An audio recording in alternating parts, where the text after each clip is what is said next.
Aujourd'hui on se retrouve encore pour des semis. Donc là je me dirige vers la serre. Je vais vous montrer un peu ce que ça a donné pour les derniers semis que j'ai fait du coup. La serre a bien tenu parce qu'on a eu beaucoup de vent là les 2 derniers jours et franchement elle a bien tenu, elle est toujours là donc c'est que c'est bon. Juste le côté où la bâche est plus court, où on a eu un peu de mal, il a fallu trouver des petites techniques pour faire tenir. Mais sinon dans l'ensemble ça a très bien tenu, donc tant mieux. Du coup là je vais vous montrer un peu ce que ça a donné les derniers semis qu'on a fait. Il y a plein de trucs qui ont germé et aujourd'hui on va semer les fèves, les mange-tout et les petits pois. Donc je vous emmène avec moi. Bon, concernant les semis qu'on a fait au sol dans la serre, ça a commencé à germer ici. Donc là on voit bien, hein, ça commence à germer doucement mais sûrement. Voilà. Donc pour l'instant je vois que ça, mais on verra par la suite. Ça fait pas très longtemps hein, quand même que c'est là. Sachant que la serre j'ai pas beaucoup arrosé. Hein. Aujourd'hui c'est la 2e fois que j'arrose en 2 semaines. Donc franchement j'ai pas beaucoup arrosé. Ensuite concernant les semis qu'on avait laissés sous serre. Donc les salades ça a bien germé. Tout ce qui est herbe, ça n'a pas encore germé parce que je pense que c'était trop sec. Hein. Comme j'ai dit, j'ai manqué d'arrosage dans la serre. Donc là, j'ai bien arrosé et je vais essayer de bien faire ça cette semaine pour que ça puisse germer correctement. Pour les oignons, donc là, on voit ici que j'en ai un petit qui commence à germer. Donc on va voir ce que ça donne pour le reste.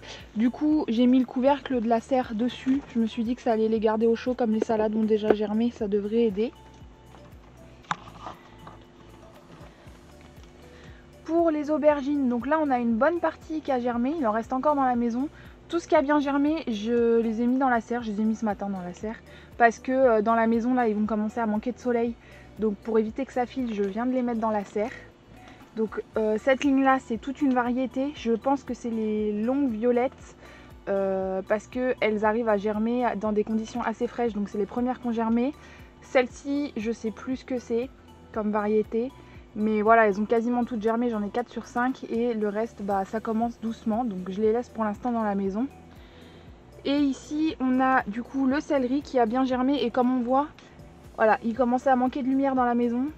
Tous les plants commençaient à se diriger vers la fenêtre, donc j'ai décidé de les sortir dans la serre, ils seront beaucoup mieux ici.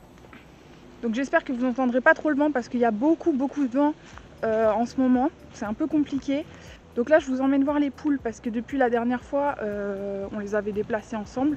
Là on les a redéplacées 2 fois avec Luc depuis. Donc elles ont bien nettoyé le terrain. Donc de base on les avait mises là. Donc comme vous voyez c'est bien nettoyé. Donc il y a de l'herbe qui a commencé à repousser un peu partout. Mais c'est normal, ça doit faire 1 mois et demi qu'on les a déjà déplacées. Donc franchement elles avaient très bien nettoyé vu l'état dans lequel c'était on va dire. Ensuite on les a déplacées ici. Donc là on voit bien la différence avec l'herbe verte qui est à côté. Ici elles ont franchement bien nettoyé, sachant qu'il y avait du lierre et plein d'autres mauvaises herbes par terre dont on voulait se débarrasser. Donc là voilà, il y avait ça en gros par terre. Donc elles ont bien travaillé aussi. Et du coup on les a déplacées là parce que ici du coup on a taillé, c'était des forsythias qui nous gênaient et du coup on a décidé de tout tailler pour que ça fasse plus propre. Donc on les a déplacées là pour qu'elles puissent tout nettoyer aussi. Et du coup après on ressèmera du gazon par dessus pour que ça fasse bien propre quoi. Parce que c'est devant la maison donc le but c'est pas d'avoir des mauvaises herbes en vrac. Bon du coup là on va attaquer les semis sur toute cette zone là. Voilà, donc là je vais faire 3 lignes. On voit la différence entre ici et ici. J'ai voulu passer la grelinette pour aérer un peu le sol. Le problème c'est que la terre est tellement argileuse et donc très dure. La grelinette ne pouvait carrément pas s'enfoncer. On a essayé avec la bêche, j'ai cassé la bêche tout simplement, le manche. Vraiment la terre c'est du béton ici. Donc j'ai pas eu trop le choix que de passer la motobineuse pour pouvoir déjà de 1 arracher les herbes et de 2 retourner la terre. Parce qu'en plus de ça c'est un ancien lieu de passage du coup. Jusqu'à présent quand on venait dans le jardin il fallait absolument qu'on passe du coup par ici. Donc la terre est hyper tassée. Du coup j'ai passé la motobineuse, je trouve que c'est un bon compromis entre du coup la grelinette et le motoculteur quand on peut vraiment pas retourner son sol ou travailler à la main. Parce que bon déjà pour désherber c'est super, si on n'appuie pas dessus ça retire vraiment toutes les herbes qui sont en surface donc je trouve ça bien. Quand on peut pas passer beaucoup de temps à désherber c'est un bon compromis. Et du coup là même en retirant les mauvaises herbes sur le dessus la terre était encore trop tassée en dessous donc j'ai repassé un 2e coup pour vraiment pouvoir aérer la terre un peu plus profondément, et j'ai dû creuser je pense sur à peu près pas plus d'une dizaine de centimètres, et je trouve que c'est un bon compromis parce que du coup ça me prend beaucoup moins de temps, c'est beaucoup plus facile. Le but c'est pas de le passer tous les ans non plus, hein. Là je l'ai passé cette année et j'essaierai de trouver autre chose pour l'année prochaine. Du coup ma terre a déjà été travaillée. Du coup la moto bineuse elle est comme ceci, on l'a commandée sur Amazon. C'est de l'électrique et franchement ça fonctionne super bien, c'est hyper facile à utiliser je trouve, et franchement c'est super bien. Bon là du coup ce que je vais faire c'est que je vais faire 3 lignes dans la partie que je viens de retourner, et pour pouvoir faire les semis. Donc une ligne de fève, une ligne de petits pois et une ligne de manche-tout. Donc on est parti.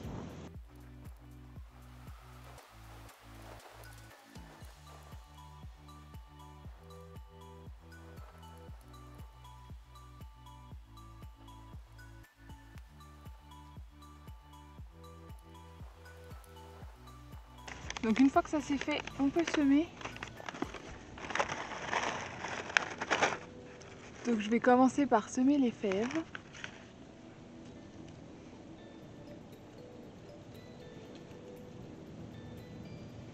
Et je vais les semer environ tous les 5 cm.